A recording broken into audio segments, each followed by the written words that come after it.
حضرت عمر کے چچا زاد بھائی سعید بن زید جب اسلام لائے تو حضرت عمر نے ان کو رسیوں سے باندھ دیا تھا، لیکن یہ تمام مظالم، یہ جلادانہ بےرحمیان اور عبرت خیز صفاقیاں ایک مسلمان کو کبھی راہ حق سے متزلزل نہ کر سکی۔ قریش کے ظلم و تعدیل کا بادل جب پہم برس کر نہ کھلا تو رحمت عالم صلی اللہ علیہ وسلم نے جہاں نصارہ نے اسلام کو ہدایت کی کہ حبشہ کی ہجرت کر جائیں۔ ہجرت حبش قریش کا تجارت کا تھا، وہاں کے حالات پہلے سے معلوم تھے۔ اہل عرب حبش کے فرما روا کو نجاشی کہتے تھے اور اس کے عدل و انصاف کی عام شہرت تھی۔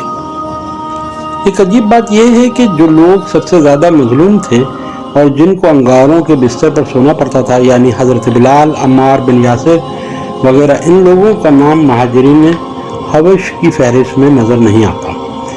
اس لیے یا تو ان کی بے سر و سامانی اس حد تک پہنچی تھی کہ سفر کرنا بھی ناممکن تھا، یا یہ کہ درد کی لذت آشنا تھے اور اس لطف کو چھوڑ نہ سکتے تھے۔ نجاشی کی بدولت مسلمان حبش میں امن و امان سے زندگی بسر کرنے لگے، لیکن قریش یہ خبریں سن سن کر پیچ و تاب کھاتے تھے۔ آخر رائے ٹھہری کہ نجاشی کے پاس سفارت بھیجی جائے کہ ہمارے مجرموں کو اپنے ملک سے نکال دو۔ بادشاہ نجاشی کو مختلف تحائف بھیجے گئے اور سفارت کاری کے ذریعے سے آمادہ کرنے کی کوششیں کی گئیں، مگر دین حق اس کے اوپر بھی چھا گیا تھا اور اس نے حق کا ساتھ دیا اور مہاجرین کو وہاں رہنے دیا۔ قریش دیکھتے تھے کہ اس روک ٹوک پر بھی اسلام کا دائرہ پھیلتا جاتا تھا۔ عمر اور حمزہ جیسے لوگ ایمان لا چکے تھے۔ نجاشی نے مسلمانوں کو پناہ دے دی تھی۔ سفر بے نیل مرام واپس آئے اور مسلمانوں کی تعداد میں اضافہ ہوتا چلا جا رہا تھا۔ اس لیے اب یہ تدبیر سوچی کہ حضرت صلی اللہ علیہ وسلم اور آپ کے خاندان کو محصور کر کے تباہ کر دیا جائے۔ چنانچہ تمام قبائل نے ایک معاہدہ مرتب کیا کہ کوئی شخص نہ خاندان بنی ہاشم سے قرابت کرے گا اور نہ ان کے ہاتھ خرید و فروخت کرے گا، نہ ان سے ملے گا اور نہ ان کے پاس کھانے پینے کا سامان جانے دے گا، جب تک وہ محمد صلی اللہ علیہ وسلم کو قتل کے لیے حوالہ نہ کر دیں۔ یہ معاہدہ منصور بن اکرمہ نے لکھا اور در کعبہ پر آویزاں کیا گیا۔ ابو طالب مجبور ہو کر تمام خاندان بنو ہاشم کے ساتھ شعب ابو طالب میں پناہ گزین ہوئے۔ 3 سال تک بنو ہاشم نے اس حصار میں بسر کی۔ یہ زمانہ ایسا سخت گزرا، طلحہ کے پتے کھا کھا کر گزارا کیا۔ حدیثوں میں جو صحابہ کی زبان سے مذکور ہیں کہ ہم طلحہ کی پتیاں کھا کھا کر بسر کرتے تھے، یہ اسی زمانے کا واقعہ ہے۔ 3 برس تک حضرت صلی اللہ علیہ وسلم اور تمام آل ہاشم نے مصیبتیں جھیلی۔ بالآخر دشمن پریشان ہو گئے اور خود ہی ان کی طرف سے اس معاہدے کو توڑنے کی تحریک ہوئی۔ حشام عمری خاندان بنی ہاشم کا قریبی رشتہ دار اور اپنے قبیلے میں ممتاز تھا۔ وہ چوری چھپے بنو ہاشم کو غلہ وغیرہ بھیجتا رہتا تھا۔ ایک دفعہ وہ ظہیر کے پاس جو عبد المطلب کے نواسے تھے گیا اور کہا، کیوں ظہیر، تم کو یہ پسند ہے کہ تم کھاؤ پیو، ہر قسم کا لطف اٹھاؤ اور تمہارے ماموں کو ایک دانہ تک نصیب نہ ہو؟ ظہیر نے کہا، کیا کروں، تنہا ہوں، ایک شخص بھی میرا ساتھ دے تو میں ظالمانہ معاہدے کو پھاڑ کر پھینک دوں۔ حشام نے کہا، میں ہوں۔ دونوں نے مل کر معتم بن عدی کے پاس گئے اور ابو الجنتری ابن حشام زمہ بن السود نے بھی ساتھ دیا۔ دوسرے دن سب مل کر حرم میں گئے۔ ظہیر نے سب لوگوں کو مخاطب کر کے کہا، اہل مکہ، یہ کیا انصاف ہے؟ ہم لوگ آرام سے بسر کریں اور بنو ہاشم آب و دانہ نصیب نہ ہو، اور بنو ہاشم کو آب و دانہ نصیب نہ ہو۔ خدا کی قسم، جب تک یہ ظالمانہ معاہدہ چاک نہ کر دیا جائے گا میں باز نہ آؤں گا۔ ابو جہل برابر بولتا رہا، ہرگز اس معاہدے کا کوئی ہاتھ نہیں لگا سکتا۔ زمان نے کہا، تو جھوٹ کہتا ہے، جب یہ لکھا گیا اس وقت بھی ہم راضی نہ تھے۔ غز متن نے ہاتھ بڑھا کر دستاویز چاک کر دی۔ متن بن عدی، عدی بن قیس، زمہ بن الاسود